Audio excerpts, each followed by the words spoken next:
Welcome to the channel, folks. Mr. H here for a bit of industry news. This will probably be on both channels, so Mr. H reviews and Mr. H. The reason why this crosses over to both channels is mainly just due to the hilarity of it all. Rotten Tomatoes adds verified users audience score for ticket buyers. Now, this is on face value fine. Who cares?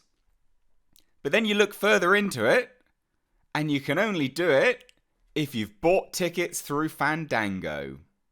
Oh, kind of sounds like they're trying to push ticket sales, does it not? Yes, it does.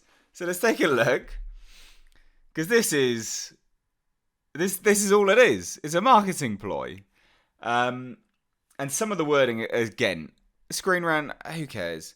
But some of the wording in this is, again, just totally laughable. Rotten Tomatoes has gone a step further in battling online trolls. Again, apparently, I had this, right, on... I did my Terminator Dark Fate trailer reaction, and instantly people are going, if you don't like the movie, don't watch it, you're a troll, blah, blah, blah, blah, blah. And it's like, look, mate, stop. You put a product on the internet, expect people to critique it. That's the purpose of a trailer. It's the purpose of a movie. Just because people don't agree with you doesn't mean they're a wanker, doesn't mean that they're a dickhead. It doesn't mean anything. It just means they don't share the same opinion. If you're so small-minded that instantly someone that doesn't share your opinion is every name under the sun, you are one of the worst individuals known to man. Whether you're left-wing, whether you're right-wing, it doesn't matter. You're a scumbag. It's good to have a range of opinions from multiple backgrounds. Just because we don't share an opinion doesn't mean we have to hate on one another.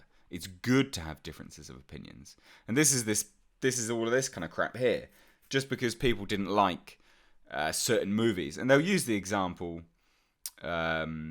interesting. Okay, so the Rise of Skywalker, Captain Marvel I can see there.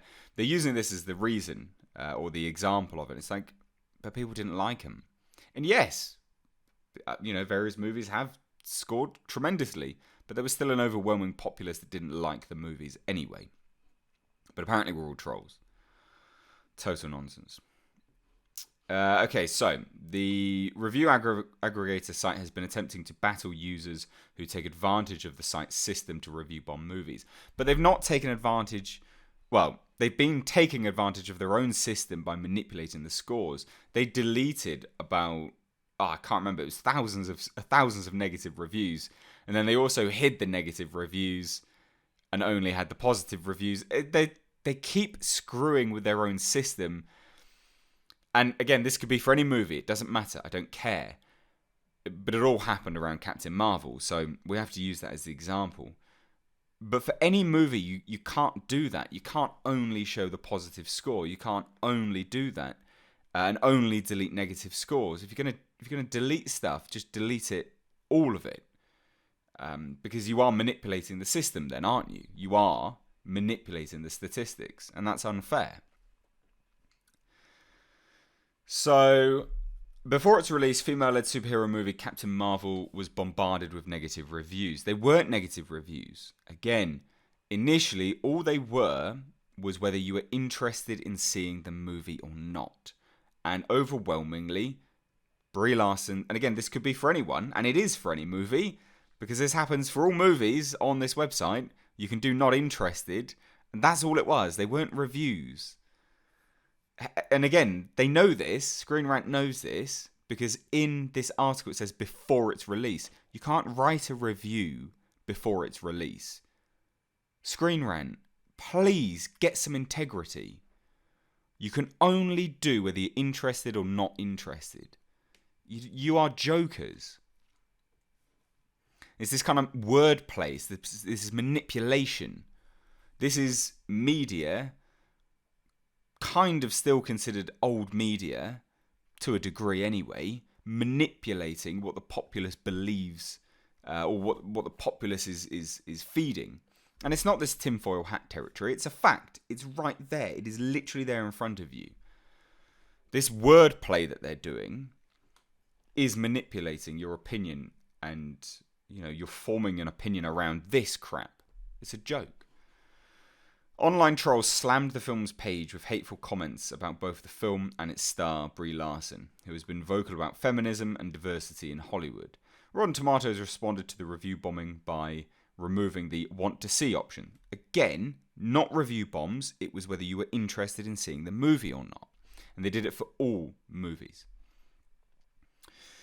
About option and percentage for each film until its release date, admitting that it believed this percentage was often confused with the actual audience score percentage.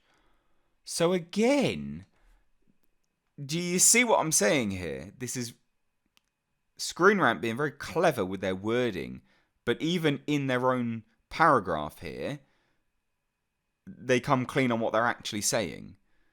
They're jokers. They are absolute jokers. So let's get down to the real nitty gritty of all of this. So this doesn't stop users from leaving reviews for movies after its release date, though. And until recently, a lot of negative reviews on some films were obviously from users who had not seen the movie. How is it obvious? Come on. You cannot make such a bold claim. You can't. Just because a review might not be so eloquently put together, it may not have a wide, diverse vocabulary, it doesn't mean that they've not seen the film. You cannot claim that. It's unacceptable to claim that because it's so outlandish and so unfounded. According to The Hollywood Reporter, Rotten Tomatoes will attempt to discourage this practice by allowing moviegoers who have purchased a ticket to a film to have their reviews verified on the site. Fine. Plenty of other websites do that. That's fine. Here's the clincher. These reviews, which will have a verified checkmark next to them, will also get priority on each movie's page, allowing site users to know which reviews are by people who have seen the film. Fandango Chief Marketing Officer Laurie Pantel said, I think it's Pantel, is it? Pantel, yeah. We think this was the next place to add more credibility to our scores. One of the added values of verified is, that's terrible English. One of the added values of verified is that it could dissuade what we call bad actors from commenting on a film that they may not have even seen. You should also change your percentage rating as well, because it doesn't make any sense. So, what does it say? At first, only moviegoers who have purchased tickets through Fandango will have access to this feature, which will allow them to write their Rotten Tomatoes review within the app. In time, Rotten Tomatoes will extend the program to those who use apps by AMC Theatres, Regal, and Cinemark Theatres. Eventually, Rotten Tomatoes hopes to use online barcode scanning and ticket confirmation numbers to allow other moviegoers to participate.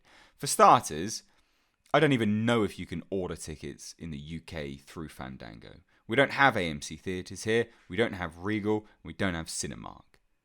So you are now, as a website which is known globally, you are now cutting off essentially the worldwide reviews.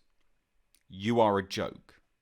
You are an absolute joke. I might be wrong. You might be able to purchase tickets through Fandango, but as far as I'm aware, you can't.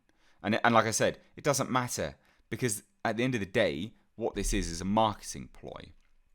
It is just a marketing ploy. Oh, you want a review bomb? Buy a ticket through Fandango. I hope people do this anyway. I hope people still do it.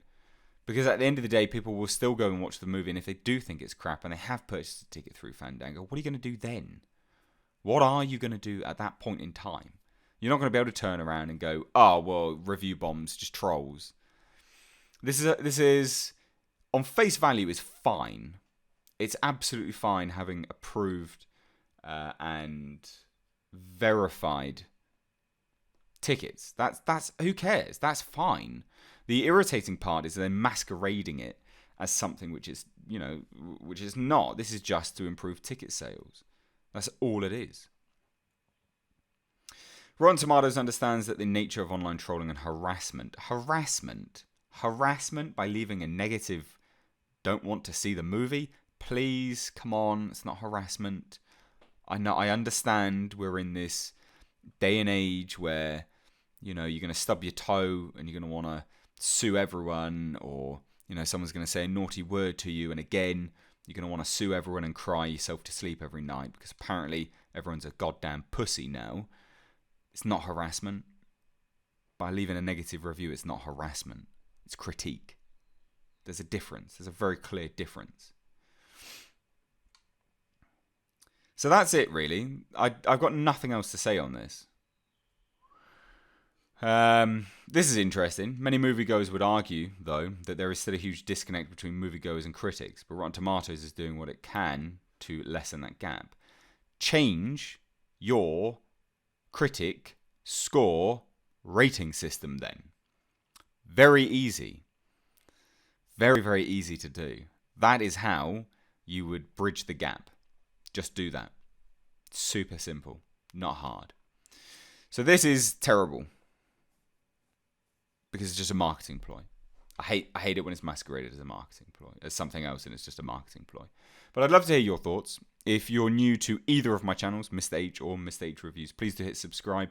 You can stay up to date on the world of pop culture and movie news over on Mr. H Reviews. That's where I'm a movie critic, a movie reviewer, and a journalist. So that's where I put all of this stuff out, generally speaking. But this does cross barriers, and it does cross into the kind of cotton wool society and morally bankrupt nature of what I discuss on Mr. H. So, like I said, if you're new here, hit subscribe. If you like this video, please do give it a like and a share. It really does help me out. As always, though, guys, and until next time, I've been Mr. H. Take care.